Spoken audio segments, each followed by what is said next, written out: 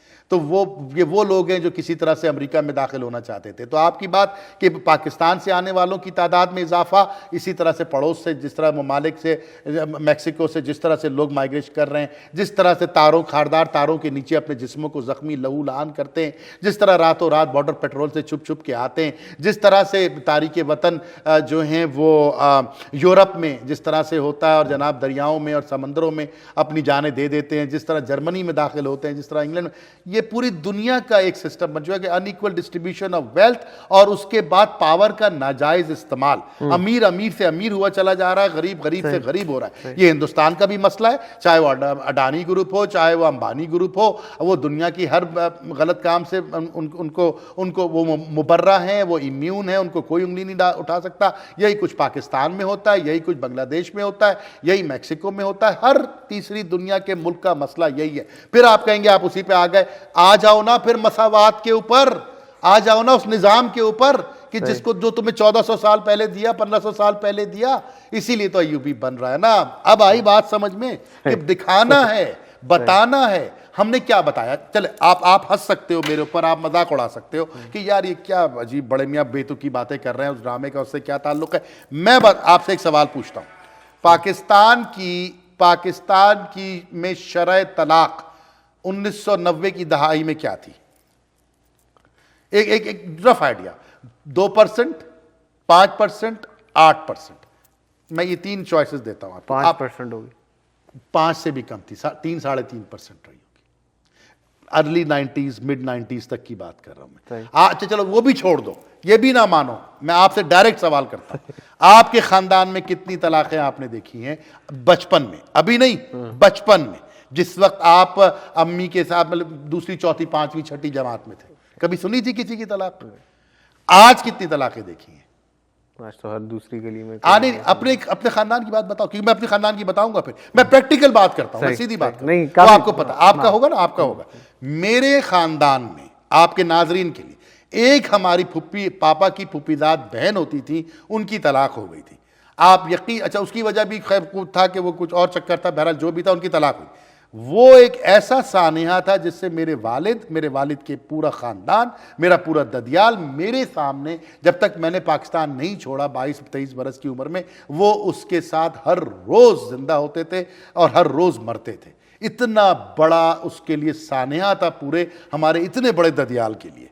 آج میرے اپنے جاننے والوں میں 3 یا 4 لوگوں کی پچھلے چند سالوں میں، جاننے والے 3 + 4 7 6 7 9 لوگوں کی طلاقیں ہوئی ہیں میرے خاندان میں. جاننے والوں میں خاندان ہوئے. اب اس کی وجہ کوئی بھی ہوئی ہو، کوئی وجہ وغیرہ پہ نہیں جا رہے ہیں. اچھا یہ کیسے ہوا؟ میں آ رہا ہوں، پوائنٹ کی طرف آ رہا ہوں. یہ ایسے ہوا میرے بھائی کہ جس ٹیلی ویژن کو وہ بیٹھ کے دیکھ رہی ہیں لڑکیاں اور لڑکے اور مائیں اور ساسیں اور نندیں اور وہ بھاوجیں، اس ٹیلی ویژن پہ طلاق ایسے ہے جیسے کہ ناک صاف کرنا ہے کہ بھائی ناک بہہ رہی ہے، صاف کر لو بھائی، ہاں بھائی لا ٹیشو لاؤ، ناک صاف کر لیں. اس طرح سے عورت کی تذلیل، معاشرے کی تذلیل، خاندان کی تذلیل کے لیے آپ کو امیون کر دیا گیا. آپ کی رگوں میں، آپ کے ذہنوں کو سلو پوائزننگ. وہی مثال جو ہر کوئی دیتا ہے سائیکیٹری کی کتاب میں کہ اگر گرم پانی ہو، اس میں ایک مینڈک کو ڈالو تو وہ کھٹ سے باہر آ جائے گا. آپ حیران ہو جاؤ گے کہ یہ ہوا کیسے، وہ 1 سیکنڈ برداشت نہیں کرے گا. لیکن اگر وہی پتیلی میں پانی ڈال کے مینڈک کو ڈالو ٹھنڈے پانی میں اور نیچے ہلکی آنچ لگا دو تو وہ آنچ اس میں گرم ہوتی رہے گی، ٹیمپریچر اتنا ہی ہو جائے گا، مینڈک اس میں بیٹھا رہے گا.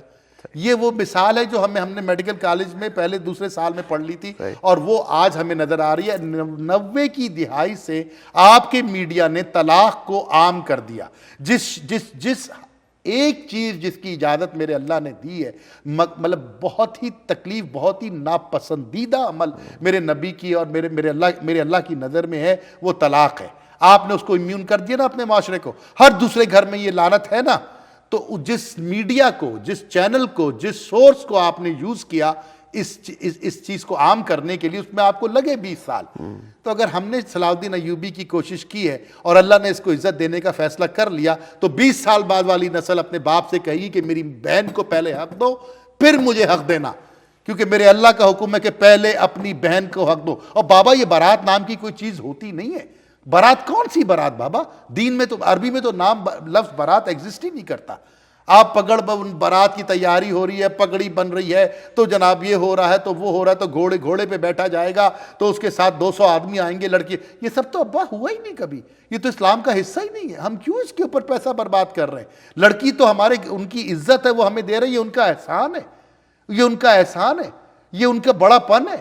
ہم لڑکی کو جناب اس کا حق مہر ادا کریں گے. جو کچھ خرچہ اس کے باپ نے اس پہ کیا ہے وہ ہم دیں گے پہلے. یہ ہے دین ہمارا. ابا آپ کون سے دین کو لے کے چل رہے ہیں کہ میری مرسیڈیز تیار ہوگی, اس پہ پھول سجیں گے, ہم 200-300 آدمی لے کے وہاں جائیں گے اور وہاں بھنگڑا ڈالیں گے, اور پھر وہاں پر ہمارے مہمانوں کو نہ صرف آپ کھلائیں بلکہ طریقے سے پوچھیں بھی, اور 12 ڈشیں ہونی چاہیے, 20 میٹھے ہونے چاہیے, اور دروازے پہ ریسیو کرنے کے لیے آپ پھول لے کے کھڑے ہو. یہ سب کیا ہے یہ؟ ابا میں نے تو دیکھا نا صلاح الدین ایوبی میں, قرآن صاف صاف اس کی نفی کرتا ہے. قرآن صاف صاف اس کے بارے میں بات کرتا ہے کہ یہ سب لغویات ہیں, یہ نہ کرو. یہ ہم کر کے انشاءاللہ آپ کو 20 سال بعد, اب تو خیر شادی براتوں سے معاملہ آگے ہی بڑھتا جا رہا ہے. اب تو ہفتے بھر کی شادیاں ہوتی ہیں, ایک دفعہ ادھر کی مہندی, ایک دفعہ ادھر کی مہندی, پھر ادھر کی ڈھول کی تو ادھر کی ڈھول کی, پھر اور رسومات, پھر چوتھی, اور آپ کو پتہ ہی ہے باقی تو 8-8 دن کی شادیاں ہو رہی ہیں. جی جی, اور طریقے سے پیسہ کا استعمال ہو رہا ہے. بالکل. تو بتائے نا یہ دین کا کہاں سے مذہب حصہ بن گیا؟ کہاں سے میری امت کے, میرے نبی کی امت کے اندر یہ چیزیں آ گئیں؟ کس طرح سے غریب لڑکی کا باپ اپنی بیٹی کی شادی کرے اب تو 5 سے 4 کھانے ہو جائیں تو رشتہ داروں کے منہ بن جاتے ہیں کاشف بھائی. تو بھائی یہی تو ختم کرنا ہے نا انشاءاللہ. اسی لیے بھائی آپ کو ٹائم لگا نا, آپ کے میڈیا کو 20-30 سال لگے نا طلاق کو ہر گھر پہنچانے میں. آپ کے میڈیا کو 20-30 سال لگے نا سسر اور بہو کا افیئر دکھانے میں. آپ کے میڈیا کو 20-30 سال لگے نا کہ ٹرائنگولر لو دکھانے میں. تو بھائی ہمیں بھی ہو سکتا ہے چند سال لگیں ان چیزوں کو اللہ کے حکم سے ختم کرنے میں انشاءاللہ. کر کے دکھائیں گے آپ کو انشاءاللہ. وہی انسان تھے نا جنہوں نے آپ کی رگوں میں اس چیز کو ڈالا ہے. تو لیکن ہم بھی تو وہی انسان ہیں نا. لیکن ہماری کوشش ہے قرآن, اور ان کی کوشش کچھ اور تھی. اللہ تعالیٰ کی برکت اللہ دینے والا ہے انشاءاللہ. کاشف بھائی, جتنے لوگ ابھی اس وقت آپ کو دیکھ رہے ہیں, خاص طور پہ وہ جو پاکستان سے تعلق رکھتے ہیں, ایک ینگ لڑکا جو بیچلرز بھی کر چکا ہے, ماسٹرز بھی کر چکا ہے, نوکری نہیں ہے, آپ کے حساب سے اس کو کیا کرنا چاہیے؟ کاروبار. نوکری کا لفظ دین میں, مذہب میں, معاشرے میں ایک انگریز کا دیا ہوا تحفہ ہے. یہ ہمارے معاشرے کی لعنت ہے. نوکری پورے قرآن میں ہر جگہ لفظ تجارت استعمال کیا گیا ہے. اور جہاں آپ سعودی عرب چلے جائیں, آپ یو اے ای چلے جائیں, ہر گھر میں آپ کو کاروباری لوگ ملیں گے. نوکری کرنے والے بہت کم جو لوکل ہیں وہاں پر.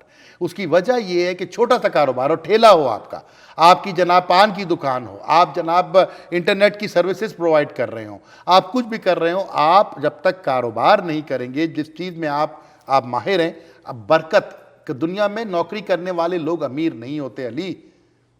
یہ یاد رکھیے گا, دنیا میں اگر امیر ہونا ہے تو کاروبار کرنا ہے.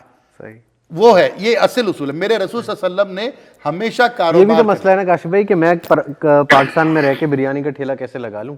لوگوں کی تو عزتوں پہ بھی بات آ جاتی ہے. یہ بات بھی یہاں آ کر کے میک ڈونلڈ کے باتھ روم, مطلب کہ میک ڈونلڈ میں بتا رہا ہوں, میک ڈونلڈ کے جو باتھ روم ہے اس میں ٹوائلٹ کے علاوہ ہر جگہ ہر کام ہوتا ہے. صحیح, ٹھیک ہے جی, وہ میں صاف کر لوں گا, لیکن پاکستان میں بریانی کا ٹھیلا میں نہیں لگاؤں گا. لیکن یہ ٹرینڈ بدل رہا ہے. میں کچھ لوگوں سے ملا, بلکہ کچھ نہیں کافی لوگوں سے, کہ جو چھوٹے چھوٹے کام کر رہے ہیں. مثلا بن کباب بنا رہے ہیں, این ای ڈی کا گریجویٹ ہے لڑکا, بن کباب کے ایک ٹھیلا تھا, اب 6 یا 7 ٹھیلے ہیں اس کے. وہ ہائیجینک کنڈیشن میں بنا رہا ہے, چیزیں کر رہا ہے. بھائی دنیا بھر میں حالات خراب ہیں, ہر جگہ ہے, کہیں زیادہ خراب ہیں, کہیں کم خراب ہیں. تو ہمیں آؤٹ آف دا باکس جا کے سوچنا, اور قرآن اس کا بھی حل دے رہا ہے نا کہ آؤ تجارت کریں. ہم تجارت کرتے ہیں, چھوٹی سی مثال کہ بھائی میں آپ کے گھر میں کام کرنے والیاں پرووائڈ کروں گا, یہ کاروبار ہے. ٹھیک ہے جی, میں ہوں انجینئر, ہاں جی میں نے سی اے کیا, میں آپ کے گھر میں کام کرنے والی پرووائڈ کروں گا. ایک چھوٹی, اب تو ماشاءاللہ سوشل میڈیا کا زمانہ ہے, اس پہ ویب سائٹ بنائیے, اس پہ آپ کیا ہوتا ہے وہ انسٹاگرام. میرا ایک دوست ہے, اس نے بلکہ ایک بڑی اچھی ایپ ہے ذریعہ, جن لوگوں کو نہیں پتا, وہ ذریعہ ایک ایپ ہے, آپ اپنے فون میں انسٹال کریں, اور اگر آپ گھر میں بیٹھی خاتون ہیں یا مرد ہیں یا جو بھی, آپ کے گھر میں نل خراب ہوا سے لے کر چھت گر گیا تک, اس کے اندر پلمبنگ کا بھی کانٹیکٹ ہے, سارے کام کرنے والیاں بھی ہیں, کوئی انڈے نیچے سے لا کے لا دے اس کی بھی سروس ہے. تو بہت بہترین کام ہو ہی رہے ہیں. بہترین کام کرنے والے موجود ہیں اور بہت طریقے کی آؤٹ آف دا باکس سوچنے والے. تو آہستہ آہستہ کریں گے ہم, انشاءاللہ کریں گے. ایک دفعہ فنڈامنٹلز درست ہو جائیں. صحیح. ہم ابھی تک فنڈامنٹل درست کرنے پہ کام کر رہے ہیں, اگر وہ ٹھیک ہو جائیں گے تو انشاءاللہ بہتری آئے گی بالکل آئے گی. صحیح. کاشی جتنے بھی ملک کے حالات اور خراب سے خراب ہو جائیں, ہم سب کے پاس, پاکستانیوں کے پاس خاص طور پہ, اور جتنے آپ لوگوں سے ملتے ہیں سب کے پاس ایک گن کے خوشی رہ جاتی ہے, وہ ہمارا کرکٹ. ٹھیک ہے, جس پہ آپ اچھا خاصا جو ہے وہ اپنا ایک رائے رکھتے ہیں. پاکستانی کرکٹ پہ تو ہم بعد میں آتے ہیں. ابھی جو ریسنٹ پی ایس ایل ہوا ہے, آپ اس پہ کیا سوچتے ہیں کہ پی ایس ایل گرو کر رہا ہے؟ پی ایس ایل بہت اچھا گرو کر رہا ہے اور اس کا سہرا نجم سیٹھی صاحب کو جاتا ہے. اسٹارٹ نجم سیٹھی صاحب نے لیا ہے, لیکن اس کو پاکستان لانے کا سہرا عمران خان صاحب کے سر جاتا ہے. پچھلا پی ایس ایل بھی بہت اچھا تھا جو رمیز راجہ صاحب نے کروایا, یہ بھی بہت اچھا تھا. میلہ ہوتا ہے علی, یہ تماشا ہوتا ہے. آؤ چلو, پہلے زمانے میں سرکس ہوتا تھا نا, سرکس موٹر سائیکل ایرانی, لکی ایرانی سرکس, یہ اس ٹائپ کا سرکس ہوتا ہے. یا آپ نے آئی پی ایل کی ٹکر کی چیز بنانے کی کوشش کی, سی پی ایل کی ٹکر کی چیز بنانے کی, آپ بنانے میں برانڈ کو کامیاب ہو گئے, اس میں کوئی دوسری رائے نہیں ہے. ہلا گلا ہوتا ہے, لیکن اس کا کرکٹ سے کوئی تعلق نہیں ہے. 2-4 لڑکے اگر آپ کو مل گئے تو مل گئے, نہیں ملے تو بھی چلو بھائی جو چل رہا ہے اسی سے چلنے دو. صحیح. اور جو ملے آپ نے ان کو افغانستان کی سیریز کھلا دی. اچھا, اب اگر آپ پرٹیکولر بات کریں تو بالکل ٹھیک کھلانی چاہیے ان لڑکوں کو, اور کھلا کر کے بہت اچھا کیا. انہوں نے محنت بھی کی, ان کو ناکامی بھی ہوئی, ان کو وہ نراش بھی ہوئے, اور اسی نراش ہونے سے, اسی ناکامی سے کامیابی کے راستے کھلتے ہیں. لیکن سوال یہ ہے کہ جو ٹیلنٹ آپ کو ملا, آپ اس کو گروم کتنا کر سکتے ہو.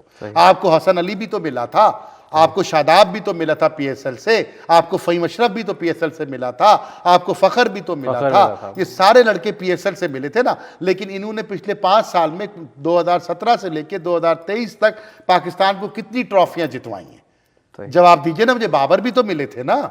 کتنی ٹرافیاں پاکستان جیتا ہے 2017 کی چیمپئنز ٹرافی کے بعد سے 2023 تک. آپ بنا رہے ہو, ریڈی میڈ پروڈکٹ لے کے نکل رہے ہو, اور اس کو گروم کرنا, اس کی صلاحیتوں کو نکھارنا, اس کو سنبھالنا, اس کو سنوارنا, اس کو سجانا, اس کو بہتر بنانے کا کام بورڈ کا ہوتا ہے. بورڈ گھر کا سربراہ کی حیثیت رکھتا ہے. اگر باپ بچے کو یہ نہ سکھائے کہ کتنے بجے اٹھنا ہے, کتنے بجے سونا ہے, نماز کب پڑھنی ہے, استادوں کا احترام کیسے کرنا ہے, مہمانوں سے کیسے ملنا ہے, تو وہ بچہ چاہے کتنا ہی اچھا بچہ پیدا ہوا ہو, وہ گروم ہو کے آگے نہیں بڑھ سکتا. ہمارے یہاں بورڈ کا مسئلہ یہ ہے کہ جب تک کہ بورڈ کے سربراہان آپ کے وزیر اعظم کی ثوابدید پر جب تک منتخب ہوتے رہیں گے, کرکٹ کا ستیاناش ہوتا رہے گا. چاہے وہ نجم سیٹھی صاحب ہو, چاہے وہ احسان مانی صاحب ہو, چاہے وہ رمیز راجہ صاحب ہو, یہ سارے پچھلے دروازے سے گھوم کے آتے ہیں اور سامنے والے دروازے سے باہر چلے جاتے ہیں. یہ پولیٹیکل پوزیشن نہیں ہونی چاہیے, دنیا میں کہیں نہیں ہوتی. دنیا میں کہیں نہیں ہوتی. آپ کیا ہوتی ہے, اور اسی وجہ سے کرکٹ وہیں کی وہیں کھڑی ہوئی ہے جو آج سے 5 سال پہلے تھی. آپ چائنیز پروڈکٹ بنا رہے ہو جو 4 دن تو بڑی اچھی چلتی ہے, 5ویں دن وہ ٹوٹ جاتی ہے, پھر اس کے پارٹس بھی نہیں ملتے, بات ختم ہو گئی.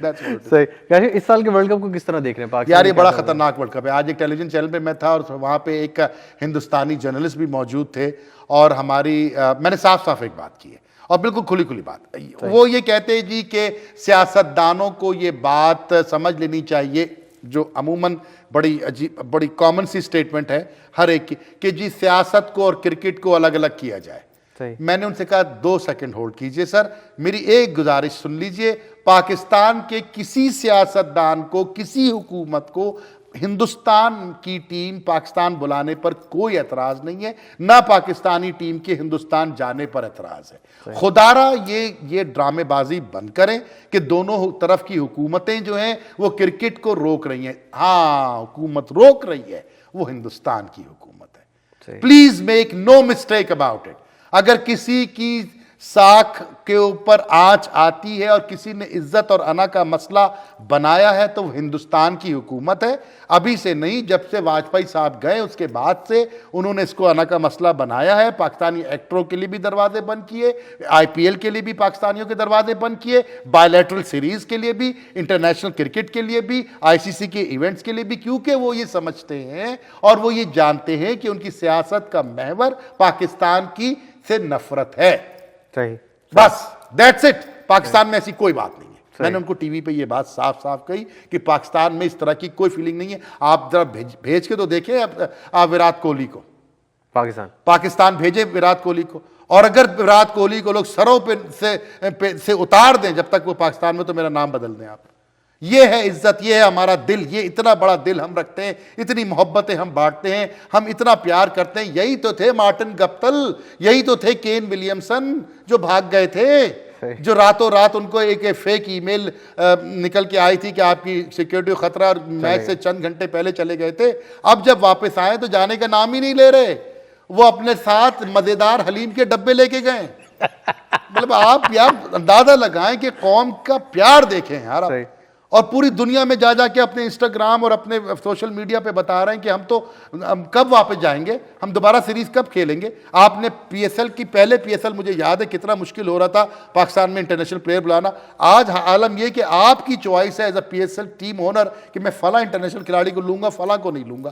اتنا پیار ماشاءاللہ, اتنی محبت, اتنا خیال پاکستان کرتا ہے. بالکل. تو کیسا دیکھ رہے ہیں پاکستان کے چانسز دیکھ رہے ہیں ورلڈ کپ میں؟ ڈیپینڈ کرتا ہے میچز کہاں ہوتے ہیں. زیادہ انڈیا میں ہی ہوں گے, اور انڈیا میں ہوں گے تو پاکستان کے چانسز نہیں اتنے نہیں ہیں, کیونکہ ہمارے پاس نہ تو کوئی آف اسپنر ہے, نہ ہمارے پاس کوئی وننگ آل راؤنڈر ہے, نہ ہمارا کپتان اس قابل ہے کہ وہ کوئی کپ جیت سکے. اگر وہ چینج نہیں ہوتا تو بالکل کھل کے یہ بات کر رہا ہوں میں, اور میں ثابت کر دوں گا آپ کو. مجھے پتا ہے کہ میں نے جب یہ بات کی ہے 1 لاکھ نہیں 10 لاکھ لوگوں نے مجھے برا بھلا کہا ہے پاکستان میں, کیونکہ وہ بابر کو بادشاہ سمجھتے ہیں, بابر کو کنگ بابر کہتے ہیں. یہ سب چیزیں بالکل کنگ بابر ہے. بابر سے بڑا بیٹسمین شاید پاکستان نے پروڈیوس نہ کیا اور نہ کرے. بابر کی جو کور ڈرائیو ہے, اور جو فلک ہے, اور جو اس کا کٹ ہے, اور اس کا لیٹ کٹ ہے, اور اس کا فارورڈ پش ہے, امیزنگ. دنیا کے ٹاپ بیٹسمین. لیکن کیپٹن نہیں ہے. He's not a captain. He's not a captain. نہ وہ کیپٹن ہے, نہ سرفراز کیپٹن بن کے رہ سکا. سرفراز نے بھی اپنے پیروں پہ کلہاڑی ماری, اور بابر کو تو آتی ہی نہیں ہے کپتانی. سیدھی سی بات. آپ کی فیوریٹ ٹیم ورلڈ کپ کے لیے؟ میرا خیال میں کہ ورلڈ کپ کے لیے سب سے فیوریٹ ٹیم انڈیا کی ہوگی. انڈیا کی ہوگی, کیونکہ سلو پچز ہیں. میں تو وہ 2011 یاد کرتا ہوں نا. مجھے مہندر سنگھ دھونی اچھا لگتا ہے, مجھے یوراج سنگھ کے وہ 10 اوور یاد آتے ہیں, مجھے جڈیجا یاد آ رہا ہے, مجھے جناب سورو گنگولی کی کوچنگ یاد آ رہی ہے, مجھے راہل ڈراوڈ کے مشورے یاد آ رہے ہیں, مجھے باؤنڈری لائن پہ بیٹھے وی وی ایس لکشمن کی ٹپس دیکھتا ہوا میں دیکھ رہا ہوں, سب نظر آ رہی, مجھے یہ سب کچھ ہوگا وہاں بیٹھ کر کے. اس کی وجہ یہ ہے کہ جناب یہ لڑکے بنانے والے لوگ ہیں. لڑکوں سے بیسٹ کس طرح سے حاصل کرنا ہے, ان 11 لڑکوں سے یہ سکھانے والے لوگ ہیں. ہمارا کپتان صرف اسی میں خوش ہے کہ میں سرکل کا فائدہ اٹھا لوں اور اپنی ایوریج کو بہتر سے بہتر کر کے ورلڈ نمبر 1 بن جاؤں. پیچھے میرے جانے کے بعد چاہے ٹیم جیتے ہارے, میری بلا سے. That's what it is. صحیح. کاشف بھائی, کرکٹ فریٹرنیٹی آپ بہت سارے لوگوں کو جانتے ہیں, آپ کی کس سے اچھی دوستی ہے, کس سے سب سے ہی ہے ماشاءاللہ. کوئی ایسا لڑکا نہیں سے کہ دوستی نہ ہو. ذاتی طور پر بھی ہے, پھر ایک کینسر ڈاکٹر کی حیثیت سے بدقسمتی سمجھ لیں ان لوگوں کی, اور اس میں کہ کسی نہ کسی فیملی ممبر کو کبھی نہ کبھی کینسر ہو جاتا ہے, تو وہ کس سے آپ کی بہت اچھی دوستی ہے؟ لالا سے. لالا تو چھوٹا بھائی ہے میرا. لالا یونس بھائی ہیں, سب سے زیادہ یونس بھائی ہیں. یونس بھائی ہیں, لالا ہے, اور اس طرح سے اسد شفیق ہے. یہ سارے لڑکے, اپنے اظہر علی ہے, یہ سارے جتنے لڑکے ہیں, کوئی ایسا لڑکا نہیں ہے کہ جس سے کہ ذاتی دوستی یا ذاتی تعلقات ہیں, علاوہ چند کے جو نئے بچے آئے ہیں ان سے ذرا کم ملاقات رہی ہے. لیکن ماشاءاللہ سب سے یہ آپ کے جناب وقار یونس سے ذاتی مطلب دوستی ہے. اسی طرح سے جناب خان صاحب سے تو ہماری بڑی اچھی, میں سمجھتا ہوں بہت ہی اسٹرانگ قسم کی ریلیشن شپ رہی ہے. وہ تو اب سیاستدان جب سے بنے, وزیر اعظم بنے, تو تھوڑی کم ہو گئی, لیکن اس سے پہلے ہماری بہت زیادہ دوستی تھی. جاوید بھائی, جاوید میاں تو ہمارے گھر پہ رہے ہیں ماشاءاللہ. کتنی شامیں ہم نے ساتھ گزاری ہیں, کتنے دن ہم نے ساتھ گزارے. آپ کتنی دوستیاں, تو کسی لڑکے کو کرٹیسائز کرتے ہیں تو برا نہیں مانتے؟ نہیں مانتے. لڑکے کہتے ہیں تھوڑا سرفراز سے تو دوستی ختم ہو گئی تھی باقاعدہ سے. میں بتا رہا ہوں, ایشیا کپ میں بتاتا ہوں, نہیں سنیں, ایشیا کپ کا میچ تھا پاکستان ہندوستان کا دبئی میں. میں میچ میں کسی چینل پہ تھا, یہ ادھر ڈیجی سیل میں, ویسٹ انڈیز کا ایک ریڈیو اسٹیشن ہے, وہاں پہ تھا. میں نے اس کو بول دیا برا کہ بھئی اس طرح سے جو بری طرح ہارے وہ, تو میں نے سرفراز پہ تنقید کری. سرفراز نے ماجد بٹی صاحب کو فون کیا, یا انہوں نے فون کیا, آپس میں کسی سے بات ہوئی, انہوں نے ایک لمبا چوڑا میسج مجھے کیا کہ تھوڑا ہلکا ہاتھ رکھا آپ نے, ایئر پہ یہ بول دیا, وہ بول دیا. میں نے کہا اچھا بھی ٹھیک ہے. اس کے بعد 2019 کا جو ورلڈ کپ آتا, 2018-19 کا انگلستان والا ورلڈ کپ, اب یہ واقعہ سننے والا ہے. میں بیٹھا ہوا ہوں, ایک ساؤتھ افریقن خاتون کامنٹیٹر تھی وہ, ایک ویسٹ انڈین کامنٹیٹر تھے وہ, اور میں, ہم تینوں کامنٹری کر رہے ہیں مینچسٹر کرکٹ گراؤنڈ میں. باہر ٹیمپریچر -1 یا 0 کے قریب ہے اور ہوا کا جو جھونکے چل رہے ہیں وہ مطلب آپ کی طبیعت صاف کر دے ایسا گیم ہو رہا تھا وہاں پہ. پاکستان ایک پہاڑ جیسا ٹوٹل چیز کر رہا تھا, 6 وکٹیں یا 5 وکٹیں آپ کی گر چکی تھی, اور پاکستان کا اس سے پہلے والا گیم ویسٹ انڈیز سے بری طرح ہارا تھا, 83 رن 90 رن کے اوپر پاکستان ٹیم آؤٹ ہو گئی تھی. نیٹ رن ریٹ ہمارا ستیہ ناش تھا. ہندوستان ہمیں ہرا رہا تھا, ہمیں نظر آ رہا تھا کہ میچ ہار رہے ہیں. ہاردک پانڈیا گیند کر رہا تھا اور سرفراز جو ہے وہ 32 گیندوں میں 12 رن بناتے ہیں. سرفراز ایک اینڈ پہ, دوسرے اینڈ پہ عماد وسیم. مجھ سے ساؤتھ افریقن کمنٹیٹر پوچھتی کہ doc can you please tell me what is Sarfaraz thinking right now. If you tell me what is he thinking right now, I will put my head down and just watch him closely what he does. And if you don't have the answer, then make sure that you deliver the message in the dressing room that he doesn't play the next game. تو میرا جملہ اس میں یہ تھا کہ سرفراز is probably playing the last tournament of his life. And that is exactly what happened. کیونکہ 32 گیندوں میں 12 رن, اور دوسرے اینڈ پہ عماد وسیم ہر گیند کو بلہ گھمائے چلے جا رہا تھا کہ بھائی آؤٹ تو ہونا ہی ہے, ہم جیتیں گے تو نہیں مانچسٹر میں یہ والا گیم, ہم آؤٹ ہوں تو کم از کم نیٹ رن ریٹ پہ آ جائے گی بات اینڈ میں جا کے جب سیمی فائنلسٹ ڈیسائیڈ ہوں گے. کامن سینس کرکٹ کھیلو, وہ نہیں کرا انہوں نے. وہ دن اور آج کا دن آخری ٹورنامنٹ تھا ان کا, اس کے بعد سے وہ بیچارہ واپس نہیں آیا. جبکہ بہترین لڑکا, کراچی کا لڑکا, اچھا لڑکا, پیارا لڑکا, محبت کرنے والا لڑکا, عاشق رسول صلی اللہ علیہ وسلم ہے لڑکا, یہ پاکستان سے بہت پیار کرتا ہے, لیکن اپنی کیریئر کو تباہ کر دیا. ابھی آپ جاتے ہیں تو بات ہوتی ہے, اب بات ہوتی ہے کبھی کبھی, اچھا زیادہ نہیں, لیکن بہرحال اچھا بچہ ہے وہ, بہت چھوٹے بچے میں سے کیا آدمی بلا وجہ رنجش رکھے. لیکن باقی تمام لڑکے جتنے بھی اچھے لڑکے, وہاب ریاض کے والد میرے مریض رہے ہیں, شاہد آفریدی کے والد میرے مریض رہے ہیں, تو وہ سارے کے سارے کرکٹر جتنے بھی ہیں ہندوستانی کرکٹر سے بہت اچھی سلام دعا رہی ہے. اور جس طرح سے انہوں نے اپنے آپ کو بہتر, مائیکل ہولڈنگ ہے, ایئن بیشپ ہے, کورٹنی والش ہیں, یہ سارے مطلب ذاتی تعلقات ان کے ساتھ رہے. رکی پونٹنگ ہے آپ کے کے پی, کیون پیٹرسن ہے, یہ گریم ایلیٹ ہے نیوزی لینڈ والے, ان سب سے پرسنل دوستیاں رہی. لیکن مسئلہ یہ کہ دوستیاں صرف پاکستان کے لیے ہیں. سوال یہ کہ دوستیاں کیوں ہیں؟ دوستیاں اس لیے ہیں کہ ان کو یہ پتا چلے کہ میں ایک پاکستانی ہوں اور میری کرکٹ سے وابستگی پاکستان کے حوالے سے. ہم پاکستانی امبیسڈرز ہیں. بالکل. ہم جب ان کی محفلوں میں بیٹھتے ہیں وہ ہم میں دیکھ کر کے فوراً ان کو پاکستان یاد آتا ہے. تو ہم جہاں جائیں اپنے عمل سے, اپنے زبان سے, اپنے طور طریقوں سے پاکستان کا نام روشن کرنے کی کوشش کریں. چاہے بحیثیت ایک ڈاکٹر کے ہو, چاہے وہ بحیثیت ایک دوست کے ہو, یا پارٹی کر رہے ہیں, دوستی کر رہے ہیں, مووی دیکھ رہے ہیں, کرکٹ دیکھ رہے ہیں, اسٹیڈیم میں بیٹھے ہوئے ہیں, گھروں پہ بلایا ہوا ہے, دعوتیں ہو رہی ہیں, لیکن میں صرف اس لیے کر رہا ہوں کیونکہ میں پاکستانی ہوں اور میرے ملک کا نام اس کے ساتھ اٹیچ ہے. وہ اس طرح سے تعارف ہے میرا. خوبصورت. کاش بھائی بالکل آخر میں مجھے یہ بتائیے, سب دیکھ لیا آپ نے, from being a doctor to cricket analyst, اب ماشاء اللہ آپ اتنا زبردست کام کر رہے ہیں اور ملک کی اور خاص طور پہ دین کی خدمت کر رہے ہیں. زندگی کی کامیابی آپ کے حساب سے کس چیز میں, اور اسی پہ ہم ختم کریں گے. بالکل. سب سے امپورٹنٹ یہ کہ جس دن میں کامیاب ہو گیا اس دن میں اس کا صحیح جواب دے پاؤں گا. اور لیکن آپ نے جتنی بھی چیزیں کی ہیں ماشاءاللہ آپ کافی سکسیسفل ہیں. آپ کیا سمجھتے ہیں کہ زندگی کی کامیابی مجھ جیسے لڑکے کے لیے, یا بہت سارے اور جو ینگسٹرز لڑکے لڑکیاں دیکھ رہے ہیں کہ یہ کر لو تو میرا خیال سے اتنا تو بن ہی جائے گا, یا اتنی بہتری تو آنیسٹی, آنیسٹ ہارڈ ورک. یہ ایک لفظ اگر آپ کو یاد ہو, آپ جب میرے ساتھ کام کرتے تھے تو میں اکثر یہ لفظ استعمال کرتا تھا کہ آنیسٹ ہارڈ ورک. کامیابی ناکامی میرے اللہ کے ہاتھ میں. صحیح. تو کیا تم اپنے آپ کو ہلکان کر دو گے؟ میرا اللہ قرآن میں کہتا ہے میرے نبی صلی اللہ علیہ وسلم سے, ہلکان, کیا تم اپنے آپ کو ہلکان کر دو گے؟ ہدایت ہمارے ہاتھ میں. یہ میرا اللہ قرآن میں کہتا ہے. ٹھیک ہے, اس کا مفہوم اس طرح کمی بیشی اللہ معاف کرے. آپ نے اپنی بہترین ایماندار, اگر یہ ٹیبل صاف کرنی ہے نا, تو یہ ٹیبل صاف کرنے کے لیے میں صرف یہ کپڑا مار کے چلا گیا تو یہ ہارڈ ورک ہو گیا. ہاں, میں نے پورا کمرہ صاف کیا. اب اس کو میں یہاں پر کوئی ونڈیکس لگاؤں یا کوئی لیکوڈ لگا کے اس کے دھبے اتاروں, اس کے اندر کچھ نہیں دھبا اتار رہا تو کچھ اور لے کے آؤں, کسی اور چیز سے صاف کروں, اور جب تاکہ مالک جب کمرے میں داخل ہو تو اس کو دھبا نظر نہ آئے, تو اس کے ذہن میں فوراً آئے گا کہ اس کمرے کو صاف کس نے کیا تھا. اچھا, فلاں نے کیا تھا. اچھا, اس کا مطلب ہے کہ وہ ٹرسٹ وردی ہے, وہ محنتی ہے, ایمانداری سے محنت کر رہا ہے. دنیا میں کوئی بھی کام آپ کریں,